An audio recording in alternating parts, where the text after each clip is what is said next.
അത് ആഗ്രഹിക്കുന്നുണ്ട് ഓരോ പെൺകുട്ടികളും. ആയുസ്സുള്ള കാലത്ത് അത് മോഹിച്ചും സ്വപ്നം കണ്ടു നമ്മളെ ജീവിതത്തിലേക്ക് വന്ന്. അതുകൊണ്ട് ഞാൻ പറയാറുണ്ട്, ഒരു യാത്രയൊക്കെ പോകുമ്പോ ഒന്നും വേണ്ട, ഒരു വൈകുന്നേരം കുടുംബത്തിനെയും കൂട്ടി ഒന്നിടവണ്ണം അങ്ങാടിയിലേക്ക് ഇറങ്ങി അപ്പൊ പൊരിക്കുന്ന, അല്ലെങ്കിൽ ആ സമയത്ത് ലൈവായിട്ട് പൊരിച്ചു കിട്ടുന്ന ഒരു പഴംപൊരി ഒരു ചായയും വാങ്ങിക്കൊടുത്ത വലിയ വലിയൊരു സന്തോഷ. ഭർത്താവിന്റെ കൂടെ ഒരു മേശന്റെ അരികിലിരുന്ന് ഒരു ചായ ഒക്കെ കുടിക്കുന്നത് സ്വപ്നമായിട്ട് കാണുന്ന ഭാര്യയാണോ എന്നറിയാൻ വീട്ടിൽ ചെന്ന് ചോദിച്ചാൽ മതി. ചെറിയ ചെറിയ സ്വപ്നങ്ങളെ ഉണ്ടാവും, വലിയ വലിയ സ്വപ്നങ്ങളില്ല. സിംഗപ്പൂർ പോകണം, മലേഷ്യ പോകണം, വാട്ടർഫാൾസ് കളിക്കണം, ഇതൊന്നുമില്ല.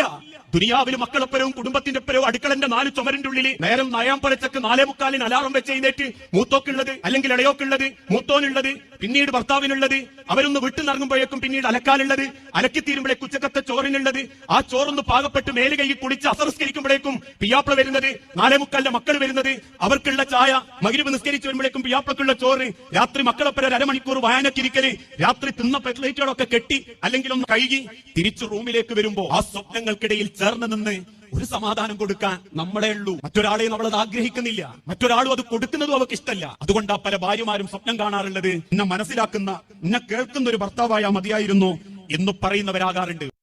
അത് ആഗ്രഹിക്കുന്നുണ്ട് ഓരോ പെൺകുട്ടികളും. ആയുസ്സുള്ള കാലത്ത് അത് മോഹിച്ചും സ്വപ്നം